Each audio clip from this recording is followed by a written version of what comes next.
Picture this. You just got your paycheck. You worked 40 hours a week, maybe more. You skipped lunches, stayed late, answered emails on weekends, and then you look at your pay stub, and almost a third of it is just gone. Taxes. Federal, state, Social Security, Medicare, gone before you even touch it. Now picture this. Elon Musk, Jeff Bezos, Warren Buffett, combined wealth of over $1 trillion. And in certain years, certain very well-documented years, they paid an effective federal income tax rate of almost 0%. Not 0% because they're criminals. Not 0% because they found some shady offshore loophole. 0% because the system was literally designed to work exactly this way.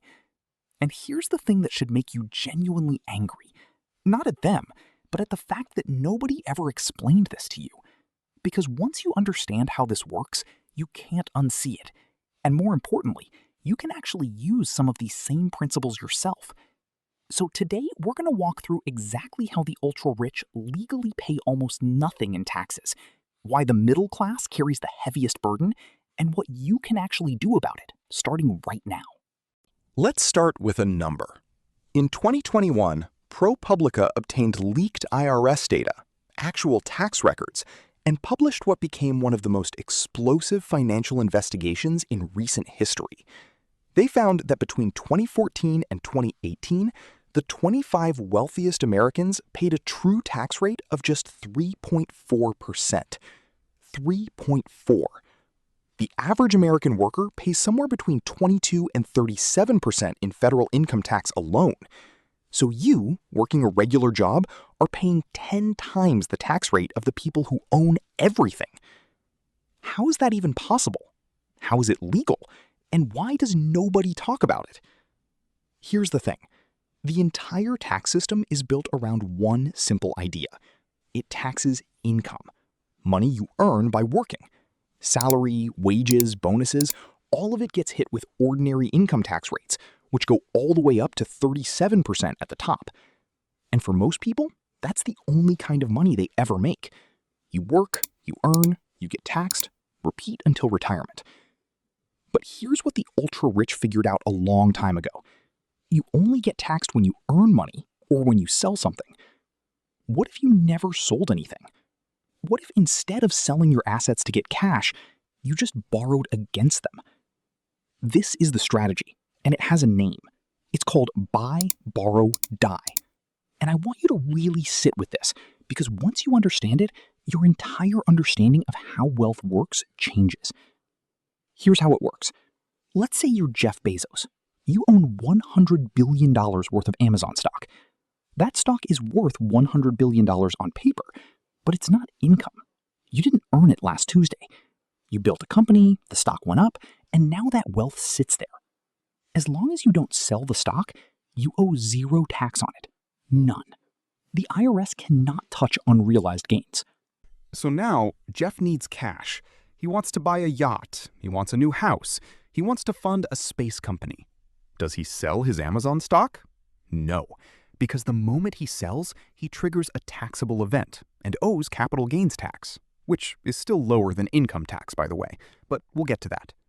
Instead, he goes to a bank. He walks in and says, "I have $100 billion in assets. Give me a loan."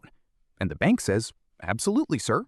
Here's $1 billion at 2% interest." Jeff walks out with $1 billion in cash, tax-free, because loans are not income. You can't be taxed on borrowed money. Let me let that sink in for a second. He just got $1 billion. He will pay zero taxes on it, and his interest rate is so low that it costs him almost nothing compared to what that stock continues to earn sitting in his portfolio. This is not theoretical. This is documented.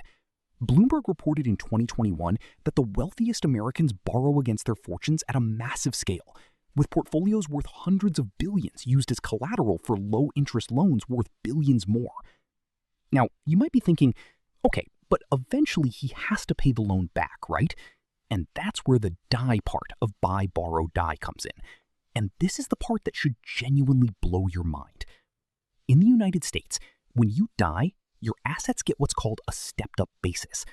This means that whatever gains accumulated in your lifetime, all those billions in unrealized stock gains, they essentially get wiped clean for tax purposes when passed to your heirs. Your kids inherit the stock at its current market value, not what you originally paid for it. So the generational tax bill on that wealth, almost nothing. Bezos buys stock, never sells it, borrows against it to live, dies, kids inherit it with zero capital gains tax. Now, let's talk about the second mechanism, capital gains tax versus ordinary income tax, because this one affects more people and it's just as important. When you go to work and earn a salary, that money is taxed as ordinary income, up to 37%. When a billionaire sells stock they've held for more than a year, that profit is taxed as long-term capital gains. Maximum rate, 20%. And for people below a certain income threshold, it's 0%. Warren Buffett has talked openly about this. He famously said he pays a lower tax rate than his secretary. His income comes almost entirely from investments, dividends, capital gains, taxed at the lower rate. His secretary earns a salary, taxed at the higher rate. Two people, two completely different tax systems, operating side by side, and the secretary has no idea. Look, I want to be clear about something here. I'm not telling you billionaires are evil. I'm not here to make this political. What I'm telling you is that there are two tax systems in America. One for people who earn money by working, and one for people who earn money by owning things. And if you only know about the first system, you are playing a completely different game than the people at the top. Here's the metaphor that made this click for me. Imagine the tax system is a toll road. Every time you drive, every time you earn income from working, you pay the toll. Every single time. But the ultra-rich found a different road. It runs parallel. Same destination, no tolls.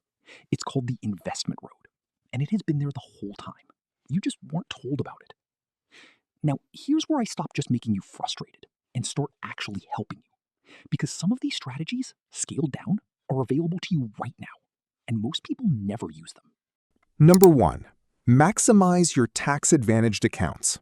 Your 401k, your IRA, your Roth IRA, these exist specifically to give regular people access to tax-sheltered investment growth. A traditional 401k lets you invest pre-tax dollars, meaning you reduce your taxable income today. A Roth IRA lets your investments grow completely tax-free. You pay tax now and never again on that money.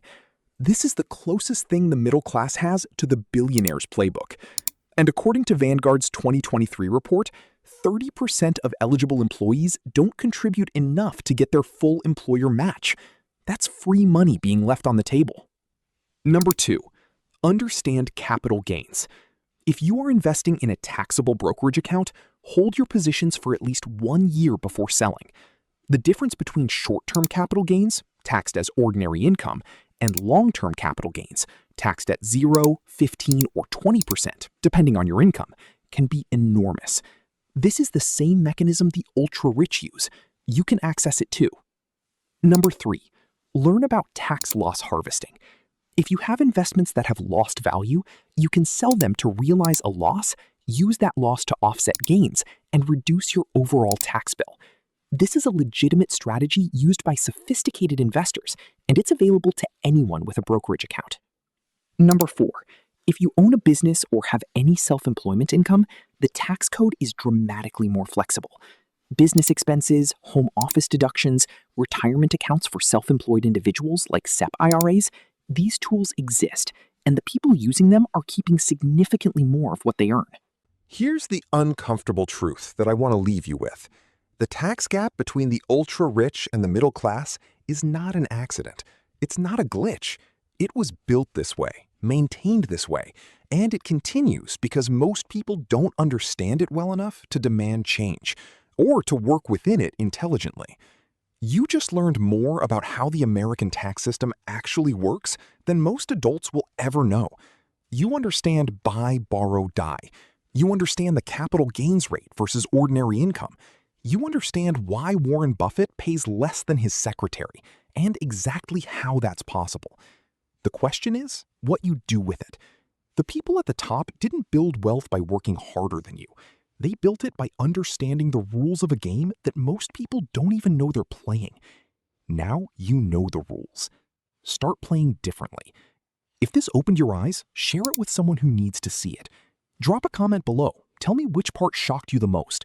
And if you want to go deeper on building a financial system that actually works for you, not against you, subscribe, because that's exactly what we do here.